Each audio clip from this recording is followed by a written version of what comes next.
Assalamualaikum warahmatullahi wabarakatuh. Oke teman-teman, bertemu lagi bersama saya Dinda Dwi Sartika. Dan untuk video hari ini kita akan membahas tentang security system. Dan saya akan membahas dua bagian saja. Yang pertama itu ada metode cybercrime, dan yang kedua ada ragam kejahatan di dunia maya. Dan langsung saja kita masuk ke yang pertama, metode cybercrime. Di sini terbagi menjadi 5. Yang pertama itu sniffing. Sniffing adalah bentuk cybercrime di mana pelaku mencuri username dan password orang lain secara sengaja maupun tidak sengaja. Pelaku kemudian dapat memakai akun korban untuk melakukan penipuan atas nama korban atau merusak ataupun menghapus data milik korban. Jenis-jenis sniffing ada 2. Yang pertama, passive sniffing adalah tindakan kejahatan penyadapan dengan tidak merubah isi dari paket data yang dikirimkan antara server dan klien. Jadi, Anda tidak merasa curiga karena tidak ada tanda-tanda kalau menjadi korban sniffer.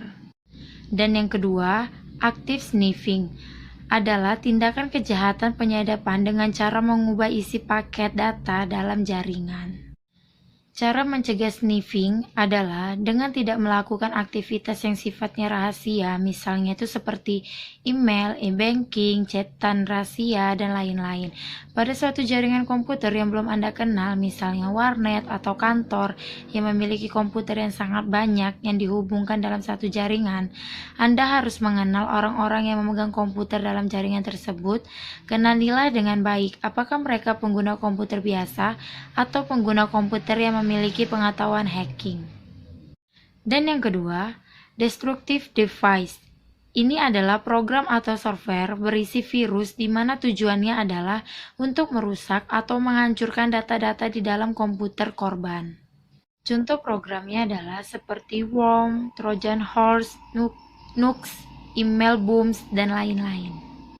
Yang ketiga, password cracker adalah suatu tindakan mencari atau meretas password orang lain dengan menggunakan suatu program yang dapat membuka enkripsi password. Tindakan ini juga sering dilakukan untuk menotifikasikan suatu sistem pengaman password. Berikut ini adalah beberapa teknik umum yang digunakan. Yang pertama itu seperti serangan dictionary, dan yang kedua itu ada serangan hybrid, dan yang ketiga ada serangan brute force. 4. Distribute Denial of Service Attack atau sering disingkat DDoS adalah serangan yang dilakukan terhadap sebuah komputer atau server di dalam sebuah jaringan internet yang dilakukan oleh seorang hacker atau attacker. Sekarang DDoS akan menghabiskan sumber daya resource yang ada pada suatu komputer atau server sehingga tidak ada lagi menjalankan fungsinya dengan benar. Ini serangan DDoS yang umum. Yang pertama ada serangan lalu lintas, yang kedua ada serangan bandwidth, dan yang ketiga ada serangan aplikasi.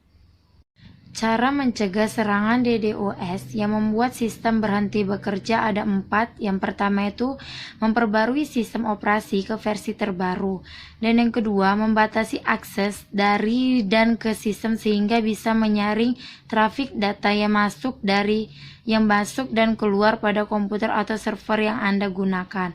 Yang ketiga itu ada jika serangan yang terjadi menggunakan surf, Anda dapat mencoba mengatasinya dengan cara mematikan sementara broadcast others pada router, bisa juga dengan melakukan penyaringan atau membatasi permintaan ICMP pada firewall.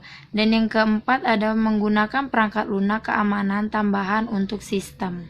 Dan yang terakhir, yang kelima, ada spoofing, adalah tindakan memalsukan sebuah data atau identitas seseorang sehingga pelaku atau hacker dapat melakukan login ke dalam suatu jaringan komputer layaknya user yang asli. Jenis-jenis spoofing, yang pertama ada identity spoofing, dan yang kedua ada IP spoofing, dan yang ketiga ada email spoofing, dan yang keempat ada web spoofing, dan yang kelima ada DNS spoofing. Cara pencegahan spoofing, yang pertama bisa menggunakan SSL, yang kedua memasang filter di router, dan yang ketiga ada enkripsi dan autentifikasi, dan yang keempat ada hati-hati menerima email, dan yang kelima nyalakan spam filter, dan yang keenam hindari klik link atau tautan. Dan sekarang kita masuk ke bagian yang kedua. Yang kedua adalah ragam kejahatan di dunia maya terbagi menjadi 6. Yang pertama itu ada carding. Carding adalah kejahatan dengan menggunakan teknologi komputer untuk melakukan transaksi dengan menggunakan kartu kredit orang lain sehingga dapat merugikan orang tersebut baik material maupun non-material. Cara kerja carding, yang pertama mencari target kartu kredit yang masih valid, dan yang kedua mencari target marketplace atau toko online, dan yang ketiga mencari target pembelanjaan dalam hal produk apa yang ingin dibeli, dan yang keempat memasukkan data pembayaran dengan menggunakan kartu kredit tersebut. Dampak negatif dari carding yang pertama itu kehilangan uang atau pencurian secara ilegal. Yang kedua, adanya kasus penipuan. Yang ketiga, hilangnya kepercayaan pada negara. Yang keempat, adanya keresahan atau kurang amannya transaksi menggunakan kartu kredit. Dan yang kelima, merugikan orang lain yang tidak melakukan carding. Yang kedua, ada hacking. Adalah kegiatan menerobos program komputer milik orang atau pihak lain. Hacker adalah orang yang gemar mengoprek komputer, memiliki keahlian membuat dan membaca program tertentu, dan terobsesi mengamati keamanan security-nya. Hacker memiliki wajah ganda, ada yang budiman, ada yang jahat. Hacker budiman memberitahu kepada programmer yang komputernya diterobos akan adanya kelemahan-kelemahan pada program yang dibuat sehingga bisa bocor agar segera diperbaiki. Sedangkan hacker jahat menerobos program orang lain untuk merusak dan mencuri datanya. Di sini juga ada jenis-jenis hacking. Yang pertama ada website hacking, yang kedua ada network hacking, yang ketiga ada email hacking, yang keempat ada ethical hacking, yang kelima ada password hacking, yang keenam ada komputer hacking. Tujuan dari hacking, yang pertama hanya untuk fun, yang kedua pamer, yang ketiga mencuri informasi penting, yang keempat merusak sistem, yang kelima menghambat privasi, yang keenam pemerasan uang, yang ketujuh sistem keamanan pengujian, yang ke-8 melanggar kebijakan kepatuhan.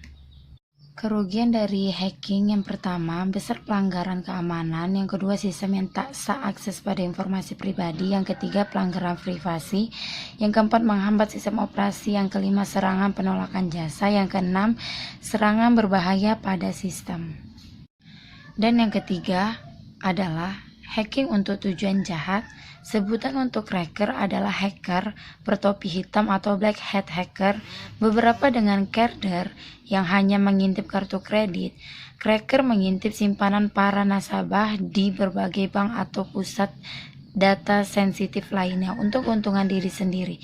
Meski sama-sama menerobos keamanan komputer orang lain, hacker lebih fokus pada prosesnya, sedangkan cracker lebih fokus untuk menikmati hasilnya. Di sini juga ada beberapa alat yang digunakan. Yang pertama keygen, yang kedua pitch, yang ketiga firelight, yang keenam nukewar, dan loader. Berikut ini adalah aplikasi yang digunakan untuk mengambil informasi seseorang. Yang pertama attacking IP, yang kedua remote desktop connection, yang ketiga malware dari pesan Gmail, yang keempat program crack, yang kelima keylogin. Dan yang keempat ada hijacking, adalah salah satu jenis cybercrime yang cara kerjanya dengan melakukan pembajakan pada hasil karya orang lain. Biasanya dilakukan dengan meniru cookies user lain agar dapat mengendalikan aktivitas user tersebut.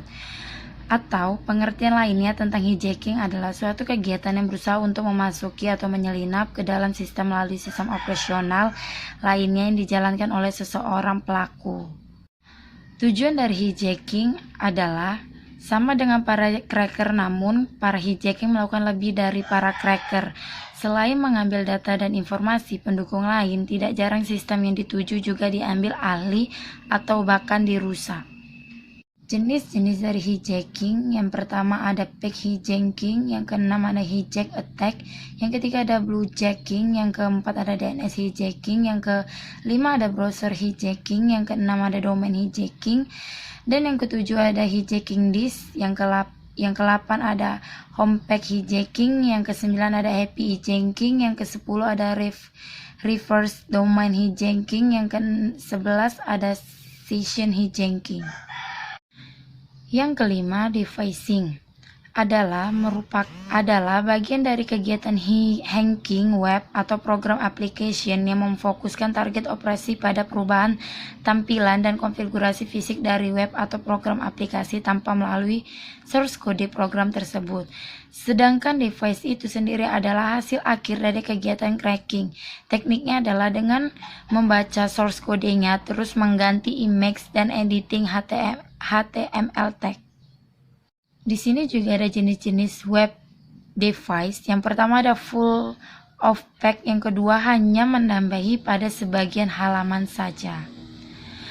Tujuan dari device sudah tentu memiliki tujuan negatif, meskipun sebenarnya tidak selamanya mereka yang melakukan teknik defacing ini salah. Biasanya para peretas akan langsung menuju ke website korban jika ternyata website tersebut telah melakukan pelanggaran atau melakukan hal-hal yang membuat banyak orang marah, termasuk peretas itu sendiri. Cara mencegah device, yang pertama menggunakan CMS yang masih menggunakan setting default, yang kedua menggunakan password maupun username yang aman, yang ketiga lakukan backup secara berkala. Dan yang terakhir, spamming adalah kegiatan mengirim email palsu dengan memanfaatkan server email yang memiliki SMT Open Relay, atau spamming bisa juga diartikan dengan pengiriman informasi atau iklan suatu produk yang tidak pada tempatnya, dan hal ini sangat mengganggu bagi yang dikirim. Jenis-jenis teknik spamming yang paling sering digunakan adalah image spam, yang kedua black spam, yang ketiga ada black scatter spam. Sekian penjelasan dari saya ucapkan terima kasih.